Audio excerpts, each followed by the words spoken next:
Hello সবাইকে, আশা করি সবাই ভালো আছো। অনেক দিন থেকে আমাদের একটা বেড়াতে যাওয়ার প্ল্যান পোস্টপন হয়েছিল, তো হঠাৎ করেই ঠিক হলো সেই প্ল্যান। সমস্যা দাঁড়ালো শেষ বেলাতে আমাদের প্ল্যানের আরেকজন পার্টনার চলে গেল অন্য একজনের সাথে ঘুরতে অন্য জায়গায়। যাই হোক, তার জন্য প্ল্যান তো থেমে থাকেনি। আমাদের প্ল্যান মাফিক আমরা সময় মতো বেরিয়েছিলাম তখন প্রায় বাজে সন্ধে 7টা, আর কার্জন গেট চত্বরে তখন ভিড় দেখো। কোথায় গিয়েছিলাম? তারাপীঠ গিয়েছিলাম। ঘুষকরা হয়ে 124 কিলোমিটার মতো পড়েছিল। যেহেতু রাস্তা জানা ছিল না রাতের অন্ধকারে, তাই অনেকটাই সমস্যার মধ্যে পড়তে হয়। সেখানে গিয়ে আমরা উঠেছিলাম আমাদেরই এক পরিচিতের বাড়িতে, এবং সেটা ছিল মন্দিরের একদমই কাছে। এই যে নদটা তোমরা দেখতে পাচ্ছ, এটা দ্বারকা নদ। বাড়িটা একদম ঠিক তার ধারে, আর এই ব্রিজ পেরোলেই পড়ছে মন্দির। আগে এখান থেকে সরাসরি মায়ের মন্দির দেখা যেত, এখন কিছু বড় বড় উঁচু বিল্ডিং এর কারণে দেখা যায় না। তো সকাল সকাল আমরা স্নান সেরে বেরিয়ে পড়েছিলাম। মন্দির ঢোকার মুখেই দুপাশে পুজো দেওয়ার জন্য তো ডালা কিনতে পাবে, তো এখান থেকে আমরা ডালা কিনে নিয়েছিলাম। আর যদি কেউ বাড়ির জন্য কোনো জিনিসপত্র কিনতে চাও, মায়ের মূর্তি, মায়ের চরণ, আরও অনেক রকমের সামগ্রী, কাঁসার, পিতলের বিভিন্ন রকমের জিনিস তোমরা এখান থেকে সংগ্রহ করতে পারবে। মন্দির খোলে ভোর 5টায় এবং খোলা থাকে রাত্রি 10টা পর্যন্ত। বিশেষ কোনো তিথিতে এলে এখানে এতটাই ভিড় যে ঢোকা অসাধ্য হয়ে পড়ে। আর এখানে এলে অবশ্যই চা খেতে ভুলবেন না, এখানকার বিখ্যাত চা। মন্দিরে পুজো দেওয়ার জন্য বেশ কয়েকটি লাইন রয়েছে, তার মধ্যে সাধারণ line, VIP line, VVIP line ইত্যাদি। কিছু মূল্যের বিনিময়ে সেখানে মায়ের পুজো দেওয়ার ব্যবস্থা করা হয়। যেহেতু আমরা আমাদের পরিচিত স্থানীয় একজনের সূত্রে সেখানে গিয়েছিলাম, তো সেখানে পুজো দেওয়াটা আমাদের জন্য খুব সহজ হয়েছিল। তা না হলে লম্বা লাইনে দাঁড়িয়ে কখন মায়ের দর্শন পাওয়া যেত তার কোনো ঠিক ছিল না। পুজোর ডালা কিনে আমরা সরাসরি এগিয়ে গেলাম মায়ের মন্দিরের দিকে।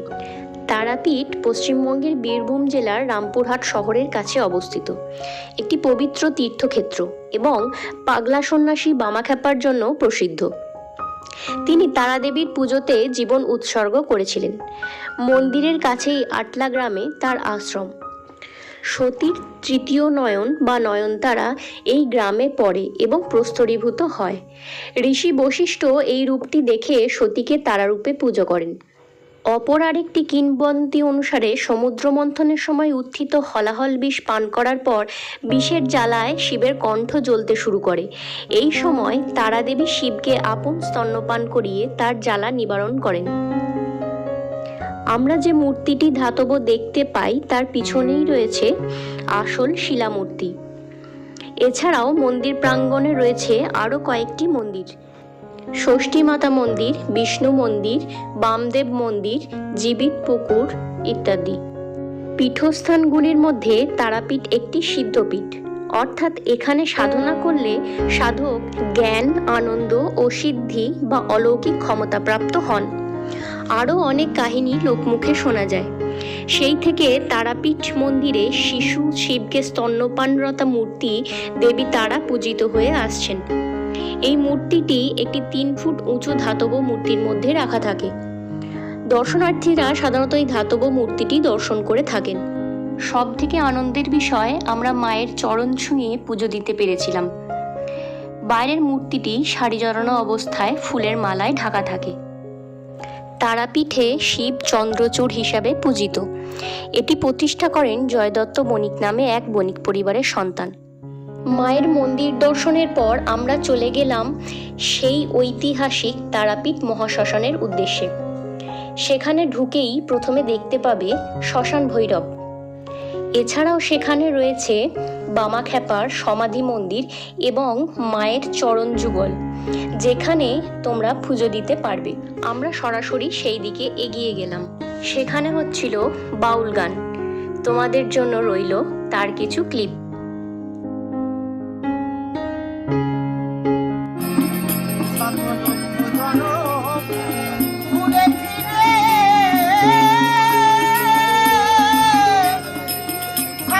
মানব জন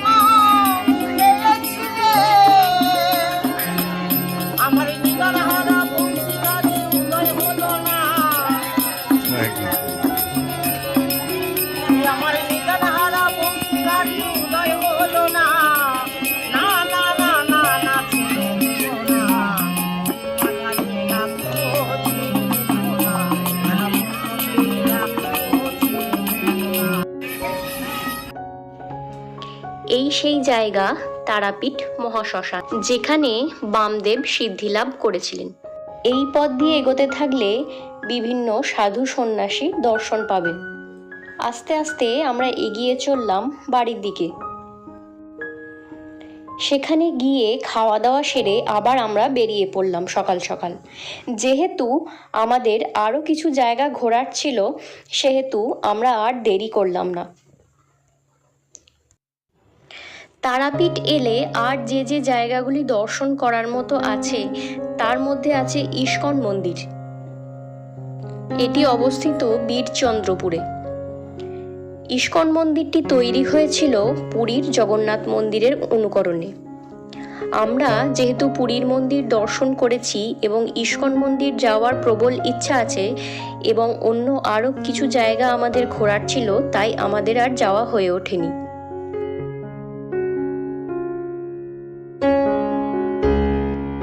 তারাপীঠ ঘুরতে এলে আর যে যে জায়গাগুলি দর্শনীয় আছে, তার মধ্যে রয়েছে প্রভু বাঁকারায়ের মন্দির এবং একচক্র মন্দির। এছাড়া অদূরেই 2 কিলোমিটারের মধ্যে রয়েছে সাধক বামাখ্যাপার জন্মভিটে।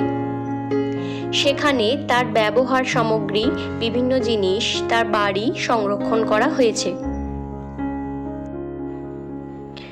সকাল সকাল যেহেতু বেরিয়ে পড়েছিলাম, তখনও পর্যন্ত রোদ অতটা না ওঠায় আমরা এই মেঘলা ওয়েদারে প্রাকৃতিক সৌন্দর্য উপভোগ করতে করতে এগিয়ে গেলাম এবং এসে পৌঁছালাম আটলা গ্রামে, যেটি বামাখ্যাপার জন্মভিটে।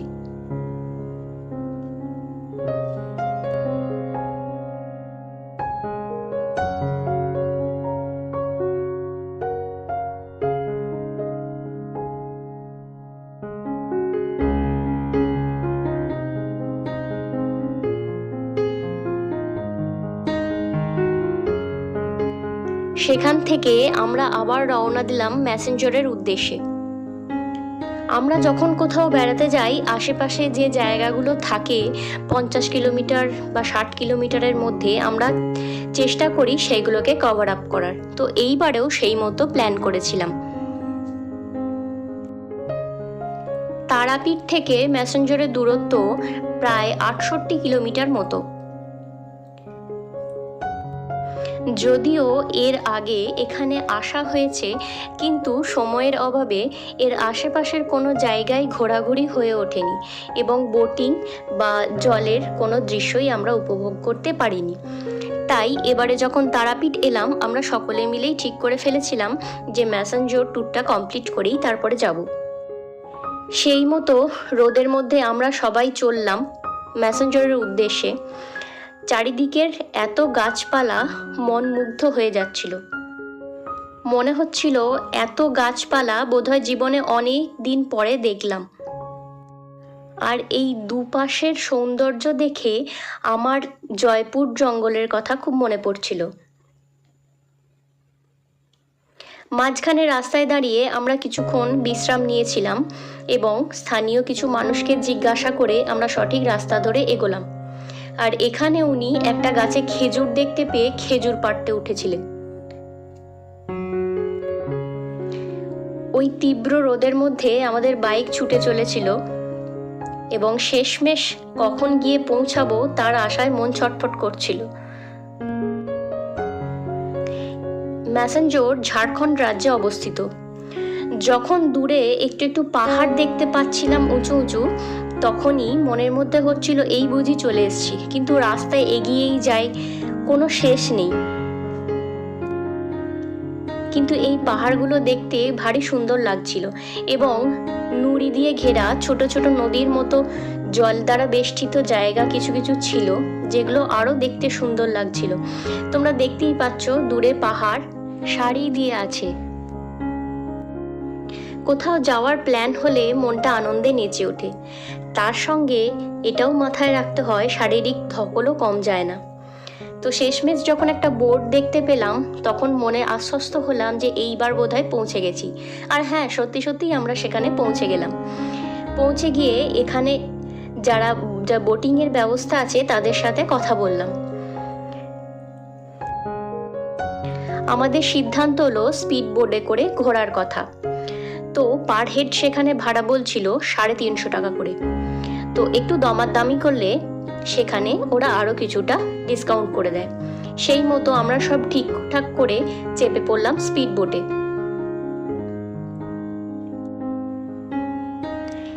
এই স্পিড বোটে চাপার কথা ছিল আমাদের পুরী গিয়ে, কিন্তু এতটাই অল্প সময় নিয়ে হাতে আমরা গিয়েছিলাম যে কোনটা করব আর কোনটা করব না সেই সিদ্ধান্তই নিয়ে উঠতে পারিনি, এবং শেষমেশ হয়ওনি। তাই এইখানে সেই এর শখটা কিছুটা হলেও পূরণ হয়েছে। যদিও সমুদ্র নয়, বাঁধ, তবুও এত জলরাশির মাঝখানে কেমন একটা সমুদ্রের মতনই ফিলিংস আসছিল। আর এই সফরটা ছিল খুবই সুন্দর। আর আমাদের সফরে ছিল মিষ্টি একটা বাচ্চা। সবাই সবার মতো করে কেউ সেলফি, কেউ ভিডিও, যে যা পারছিল করতে শুরু করে দিয়েছিল। এত জল দেখে কারোরই আর মনে আনন্দ ধরে না। তার সঙ্গে এই স্পিড বোটের স্পিড। আমাদের এই স্পিড বোটের যাত্রা যেখান থেকে শুরু হয়েছিল, কিছুটা দূরে একটা দ্বীপের মতো এলাকা ছিল। তো ওনাদের কথা মতো ওনারা সেই দ্বীপের সামনে থেকে ঘোরাবেন। সেই মতো দ্বীপের সামনে থেকে ঘুরিয়ে বাঁধের সামনে দিয়ে আবার আমাদের যেখান থেকে শুরু করেছিলাম সেখানে শেষ করলো যাত্রা। স্পিড বোটে ওই কাকুর কাছে আমাদের আবদার ছিল আমরা একবার ওই দ্বীপেতে নামবো, কিন্তু তার কথা মতো সেখানে সামনাসামনি গেলে বড় বড় পাথর আছে, যাতে ওনার বোটের ক্ষতি হতে পারে। তো সেই মতো আমরাও সিদ্ধান্ত নিলাম যে না থাক, দরকার নেই। তাই জলের মজা উপভোগ করতে লাগলাম।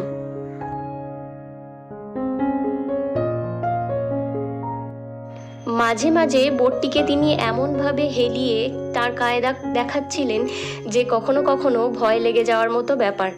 যে বাচ্চাটি ছিল সে মাঝে মধ্যে ভয়ও পেয়ে যাচ্ছিল, কিন্তু তার মাঝেই আমরা খুব আনন্দ করলাম। যদিও এটা খুব তাড়াতাড়ি শেষ হয়ে গেল, মনে হচ্ছিল আরেকবার হলে বোধহয় খুব ভালো হতো, কিন্তু উপায় নেই।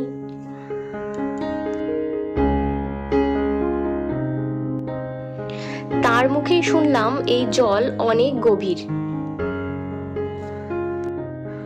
আমার সঙ্গে যারা দুজন ছিল, এত রোদের মধ্যে তাদের আবদার ছিল আমরা কি এই জলে নেমে স্নান করতে পারি, কিন্তু ওখানকার স্থানীয় যারা ছিল বা দায়িত্বে যারা ছিল তারা কেউই রাজি হয়নি। কারণ যেহেতু জায়গাটির সাথে আমরা একদমই অপরিচিত, তাই দুর্ঘটনা ঘটতে পারে সেই ভেবে তারা রাজি হয়নি।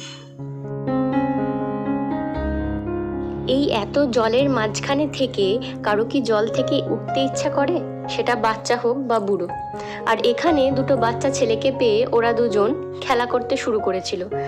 বাচ্চাগুলো ওদের রিকোয়েস্টে গিয়ে বিভিন্ন রকম কায়দায় জলে পড়ছিল, আর এদেরকে দেখতে ঠিক চিংড়ি মাছের মতো লাগছিল দূর থেকে।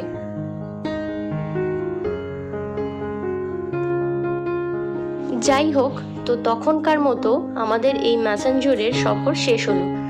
এরপরে আমরা প্ল্যান করেছিলাম বোলপুর যাব।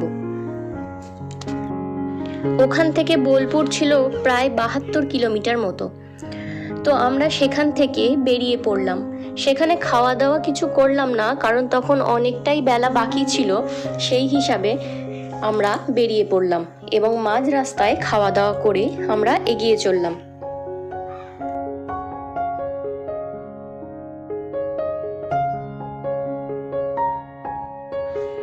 এখানকার দৃশ্যটা কম বেশি সকলের কাছেই খুব পরিচিত। আস্তে আস্তে আমরা এগোতে থাকলাম ছাতিমতলা, এবং শেষমেশ আমরা গিয়ে পৌঁছালাম মিউজিয়ামের কাছে। সেখানে ব্যাগ রেখে টিকিট কাউন্টারে টিকিট কেটে আমরা ভিতরে প্রবেশ করলাম।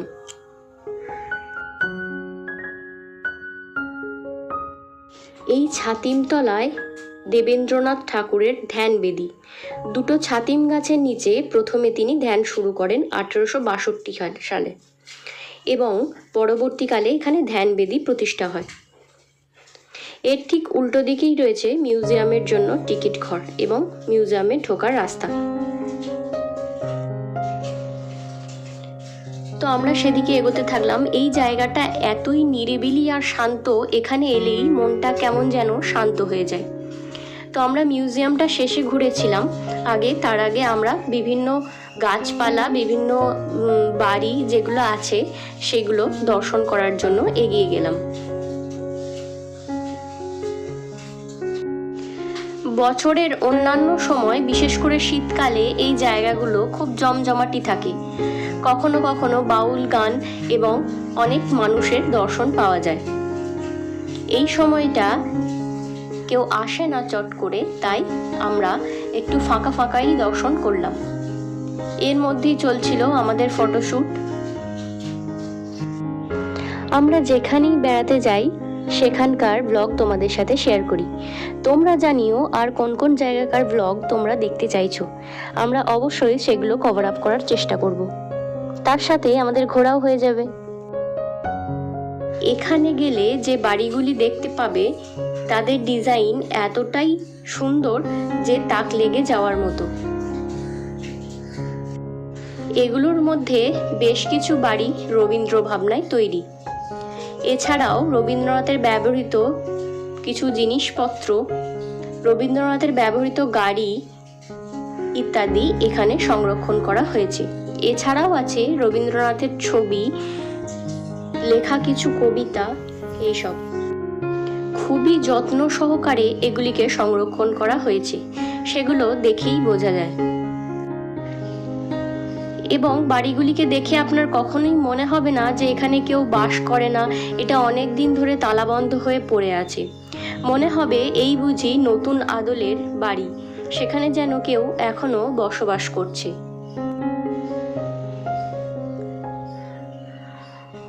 এখানে ওরা দুজন বসে খানিক নিরিবিলিতে গল্প, আলাপ, আলোচনা সব সেরে নিচ্ছিল। যেহেতু মিউজিয়ামের ভেতর ফোন অ্যালাউ ছিল না, তাই মিউজিয়ামের কোনো প্রকার ছবি এখানে তোলা হয়নি। তো বিভিন্ন রকমের জিনিস সেখানে সংরক্ষণ করা আছে। আর এই হলো সেই পুরনো রাজবাড়ি। এর বাইরে এবং ভিতরে ঢুকে যেটা বুঝলাম, আমরা এর আগে কালিকাপুর রাজবাড়ি গিয়েছিলাম। রাজবাড়ির আদল পুরো একই রকমের।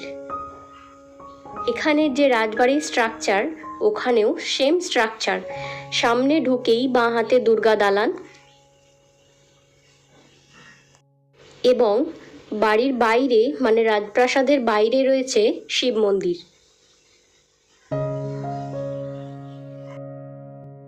আমরা বেশ কিছুক্ষণ সেখানে ঘোরাঘুরি করে বেরিয়ে পড়লাম। এরপরে গেলাম সোনাঝুরির হাট। সেটা কমপ্লিট করেই আমরা বেরিয়ে যাব বাড়ির উদ্দেশ্যে। তাই এখানে খুব বেশি লেট করলাম না। তোমরা কারা কারা আমার এই ভ্লগ ভিডিও কোথা থেকে দেখছো অবশ্যই কমেন্ট করে জানিও। আর চ্যানেলটা ভালো লাগলে অবশ্যই সাবস্ক্রাইব করে রেখো। শেষমেশ আমরা গিয়ে পৌঁছালাম আমাদের লাস্ট ডেস্টিনেশন, সোনাঝুরির হাট। এত বিভিন্ন রকমের জামা কাপড় যে কোনটা নেব কোনটা নেব না, কোনটা দেখব কোনটা দেখব না, দেখে শেষ করা যাবে না। এখানে তোমরা পেয়ে যাবে শাড়ি, ব্লাউজ, কুর্তি, জামা, পাঞ্জাবি, যে কোনো প্রকারের জিনিসপত্র। এবং একটু দামাদামি করে নিতে পারলে সেখানে সস্তায় পাওয়া যায়। আর যারা সোনাঝুরি যাবে তারা অবশ্যই এই মাখা কাকুর কাছে আম মাখা বা পেয়ারা মাখা খেতে ভুলো না।